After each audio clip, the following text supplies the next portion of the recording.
Hi friends, welcome to ஜோதிமா சமையல்.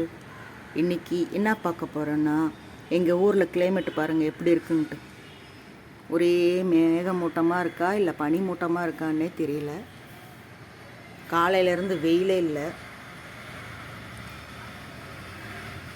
ரொம்ப குளிராக இருக்குது. மேகம் ரொம்ப இருட்டாக இருக்குது.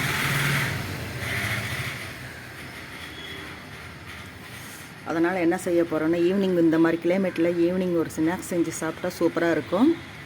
அதனால் என்ன ஸ்நாக்ஸ்ன்னு பார்க்கலாம் வாங்க, வீடியோக்குள்ளே போகலாம். அதுக்கு முன்னாடி நம்ம வீடியோ இப்போ தான் பார்க்குறீங்கன்னா மறக்காமல் ஜோதி அம்மா சேனலை சப்ஸ்கிரைப் பண்ணிக்கோங்க. அப்படியே பக்கத்தில் இருக்கிற பெல் பட்டனையும் அழுத்துங்க. அப்போ தான் நான் போடுற வீடியோ ஒவ்வொன்றும் உங்களுக்கு நோட்டிஃபிகேஷனாக வரும். இப்போ பாருங்கள், இது ரேஷன் பச்சரிசி. இது சூப்பராக இருந்தது அரிசி, ரேஷன் பச்சரிசி. இது 2 மணி நேரம் ஊற வச்சு நல்லா இந்த தண்ணியெல்லாம் வடிஞ்ச வாட்டி ஒரு துணியில் போட்டு காஞ்சதுமே, அதாவது ஈரம் மட்டும் வடியணும். போய் மிஷினில் அரைச்சிட்டு வந்தேன். அதெல்லாம் நான் வீடியோ எடுக்கலை. ஈரம் அரிசி போய் அரைச்சிட்டு வந்து அப்புறம் அது நல்லா வறுத்தேன். நல்லா வானிலை வச்சு நல்லா வறுத்து, இது பாருங்கள் அப்படியே பளபளன்னு ஆகிடும் இந்த மாவு. இப்படி பாருங்கள், கோடு போட்டு அப்படியே வரும். கோலமே போடலாம் இதில், அந்த அளவுக்கு இருக்குது. அந்த அளவுக்கு நம்ம வறுத்துக்கணும். இதில் 2 கப்பு மாவு எடுத்துக்கிறேன். அரிசி சூப்பராக இருந்தது. அதில் முறுக்கு சுட்டம் இன்னும் அருமையாக இருக்கும். நான் சொல்கிற இந்த மெத்தட்லேயே செஞ்சு பாருங்கள். 2 கப்பு மாவு எடுத்துக்கிட்டேன். இப்போ பாருங்கள், அடுப்பில் ஒரு வானிலை வச்சுருக்கேன். இதில் 100 கிராம் உளுத்தம்பருப்பு எடுத்துருக்கேன். இதை அப்படியே ஒரு கோல்டன் கலர், அதாவது சிகப்பாகக்கூடாது, லேசாக அப்படியே வறுத்துக்கலாம். உளுத்தம்பருப்பு போட்டால் முறுக்கு அவ்வளோ சாஃப்டாக இருக்கும். இன்னும் என்னென்ன பொருள் போடுறதுன்னு நம்ம ஒவ்வொன்றா போட்டுக்கிட்டே பார்ப்போம். இது கொஞ்சம் அப்படியே கலர் மாறிடக்கூடாது. நல்லா அந்த கோல்டன் கலர் வரும்போது அப்படியே எடுத்துடணும். இது வறுத்துட்டு பார்க்கலாம். பாருங்கள், நல்லா வறுத்தாச்சு.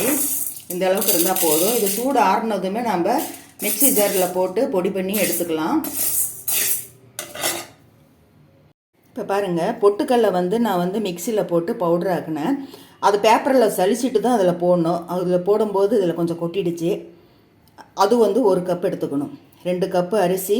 இந்த ஈர அரிசியும் வறுக்கும்போது அது மேலே கட்டி கட்டியாக ஆகும். இதுவும் சலிச்சிட்டு தான் நம்ம ஸ்டோரேஜ் பண்ணி வைக்கணும். அந்த கட்டி கட்டியோடு போட்டால் குறையாக இருக்கும். அது அப்படியே முறுக்கு சுட்டாக்கா வெடிக்கும். முறுக்கு சுடும்போது வெடிக்கும். இப்போ பாருங்கள், பொட்டுக்கடலை மாவு 1 கப்பு. நான் பேப்பரில் இப்படி கொட்டும்போது இதுலேயும் கொட்டிடுச்சு. இப்போ அது போட்டுடலாம். இப்போது உளுத்தம்பருப்பு வறுத்து வச்சோம் இல்லைங்களா, அந்த மிக்சியில் போட்டு அரைச்ச மாவு இது 1/2 கப்பு. இதுவும் போட்டுடலாம். அப்புறம் தேவையான அளவு உப்பு.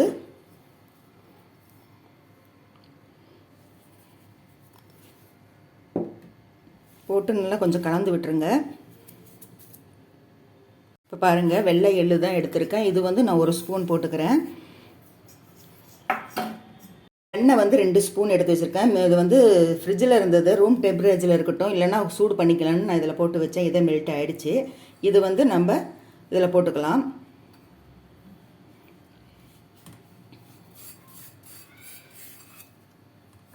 அந்த காலத்தில் எந்த ஒரு உணவுக்கும் இந்த கஜாயம், இந்த முறுக்கு இதெல்லாம் ஏன் எள்ளு போடுறாங்கன்னா, எள்ளு எல்லாம் உடம்புக்கு அவ்வளோ நல்லது.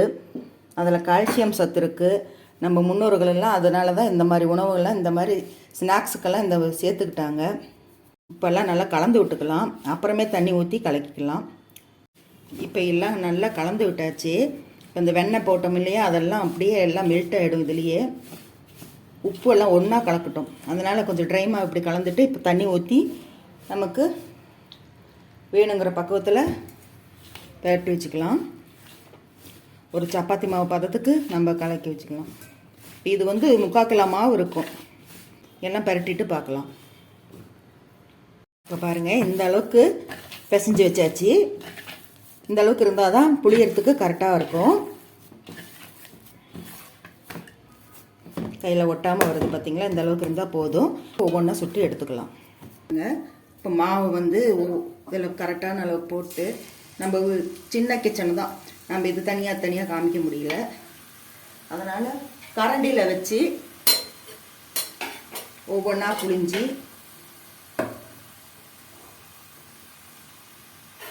போட்டுடலாம். ஏன்னா அப்படி கூட புழிஞ்சு விடலாம், அது வந்து சேஃபாக இருக்காது.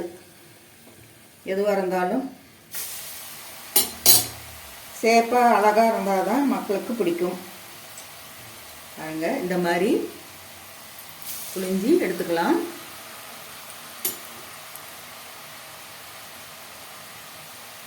ஒரு இதில் செலவே கம்மியாக தான் ஆயிருக்கும் எனக்கு. இது ரேஷன் பச்சரிசி பாருங்க. எனக்கு பொட்டுக்கடலை ஒரு 100 கிராம் ஆயிருக்கும், அவ்வளோதான். வெண்ணெய் ஏற்கனவே வாங்கி வச்சது. நமக்கு செலவே இல்லைங்க. ஒரு ஆசைப்பட்டது நாங்கள் டக்குன்னு வீட்டில் செய்யணுன்ட்டு நமக்கு நேரம் இருந்தாலே போதும். பாருங்க எவ்வளோ அருமையாக இருக்குன்ட்டு. போட்டதுமே இது பண்ணால் அது ஷேப் மாறிடும். வாயில் வச்சாலே கரையும், அந்த அளவுக்கு இருக்கும் முறுக்கு.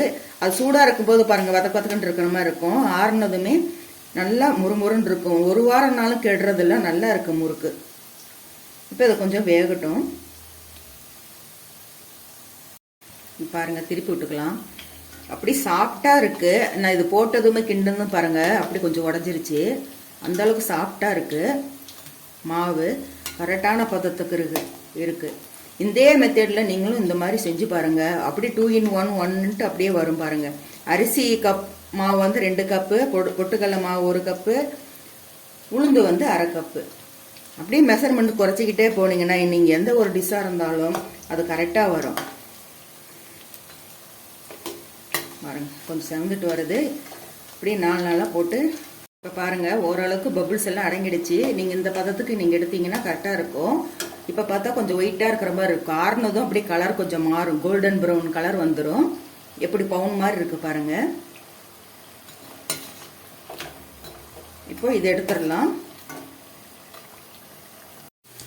இப்போ பாருங்க, இது சூடாக இருந்துச்சுன்னா, இப்போ எண்ணெய் தொட்டுட்டு இது சூடாக இருந்துச்சுன்னா முறுக்கு வந்து பிழிஞ்சு விட்டா போடும்போது இப்படி பிரிஞ்சிருது. அதனால கொஞ்சம் ஆறணும். ஒரு குழல் எடுத்தால் 4 முறுக்கு வருது.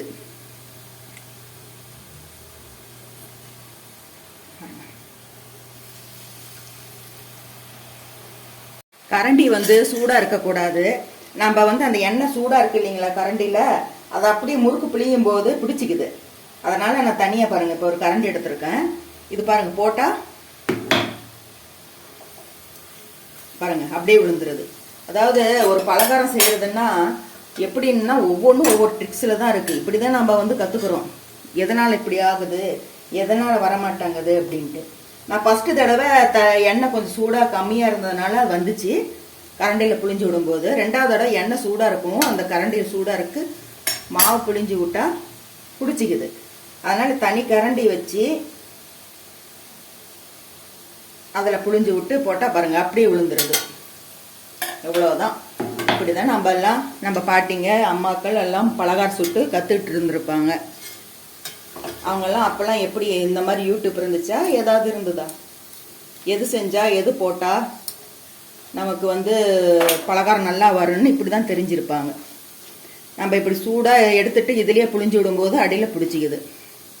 அப்படி தான் இந்த முறுக்காச்சு. அதாவது நிறைய மட்டும் சொல்லிட்டு இருக்கக்கூடாது, குறையும் சொல்லணும். குறை இல்லை, இது இந்த மாதிரி இருந்தால் இந்த மாதிரி நடக்குதுங்கிறதுனால இது பாருங்க. எல்லாம் இப்போ சுட்டு எடுத்துக்கலாம். ஏன்னா ரொம்ப நேரம் ஆகும். நம்ம எல்லாம் சுடுற வரைக்கும் நம்ம வீடியோ எடுத்துகிட்டு இருந்தால் உங்களுக்கு போர் அடிச்சு போகும். நான் எல்லாம் சுட்டுட்டு உங்களுக்கு கடைசியாக காமிக்கிறேன். முறுக்கு வந்து முழுசாக தான் சாப்பிட்ணுன்ட்டு இல்லை, முழுசாக அழகாக சுட்டாலும் நம்ம உடச்சி தான் சாப்பிட போகிறோம். அதனால் ஒன்றும் பிரச்சனை இல்லை. இப்போ நம்ம நான் வந்து என்ன பண்ணுவேன்னா கரண்டிலே வந்து புளியவே மாட்டேன், டைரெக்டாக இதுலேயே புளிஞ்சு விட்டுருவேன். அதே ஷேப்பு கரெக்டாக வரும். உங்களுக்கு காட்டணுமேங்கிறதுக்காக ஒரு தடவை கரண்டியில் போட்டு செஞ்சேன். அது சூடாக இருக்கும், கொஞ்சம் பிரிஞ்சிருச்சு பாருங்கள், அந்த அளவுக்கு தான். அதனால் பிரச்சனை ஒன்றும் இல்லை. நமக்கு எப்படி சாப்பாடு, எப்படி நமக்கு ஸ்நாக்ஸ் எப்படி டேஸ்ட்டாக இருக்குங்கிறது தான் முக்கியம். எல்லாம் போட்டுட்டு பார்க்கலாம். அவ்வளோதான் ஃப்ரெண்ட்ஸ், எல்லா முறுக்கும் சுட்டு எடுத்தாச்சு. அப்படி பவுன் கணக்காக இருக்குது பாருங்கள், பார்க்குறதுக்கு பவுன் மாதிரியே இருக்குது. உடஞ்சி கூட போனாலும் நம்ம உடச்சி தான் எப்படியும் சாப்பிட போகிறோம். எவ்வளோ பாருங்கள், எள்ளு எல்லாம் நிறையா போட்டு பாருங்கள், எவ்வளோ அழகாக இருக்குது முறுக்கு. ஒரு ரேஷன் அரிசியில் இந்த அளவுக்கு பக்குவமாக அருமையான முறுக்கு, செலவும் கம்மி. நமக்கு கொஞ்சம் செஞ்சு வச்சுக்கிட்டா போதும், நிறைய சாப்பிட்லாம். ஒரு வாரத்துக்குனால நமத்து போகாமல் அப்படியே இருக்கும். பாருங்கள், உடச்சி காமிக்கிறேன் பாருங்கள், எப்படி தூள் மாதிரி ஆகுது. சாப்பிட்டு கூட காமிக்கிறேன் பாருங்கள். ரேஷன் அரிசியில் இந்த அளவுக்கு இருக்கிறதுக்கு காரணம் அந்த பொட்டுக்கல்லையும் இந்த உளுத்தம்பருப்பு மாவு போடுறதுனால தான். சூப்பராக இருக்குது. ஓகே ஃப்ரெண்ட்ஸ், நீங்களும் இதே மாதிரி முறுக்கு செஞ்சு குழந்தைங்களுக்கு கொடுத்து நீங்களும் சாப்பிடுங்க, சந்தோஷமாக இருங்க. இந்த வீடியோ பிடிச்சிருந்துச்சுன்னா ஒரு லைக் கொடுங்க, கமெண்ட் பண்ணுங்கள். இப்படி உடச்சி பார்த்து எல்லா முறுக்கும் நான் உடச்சி வச்சுட்டேன். எப்படியும் நம்ம உடச்சி தான் சாப்பிட போகிறோம். இந்த வீடியோ பிடிச்சிருந்தா ஒரு லைக் பண்ணுங்கள், கமெண்ட் பண்ணுங்கள். மறக்காமல் ஜோதி அம்மா சேனலை சப்ஸ்கிரைப் பண்ணிக்கோங்க, லைக் பட்டன் அழுத்துங்க. மீண்டும் உங்களை அடுத்த வீடியோவில் சந்திக்கின்றேன். பாய்.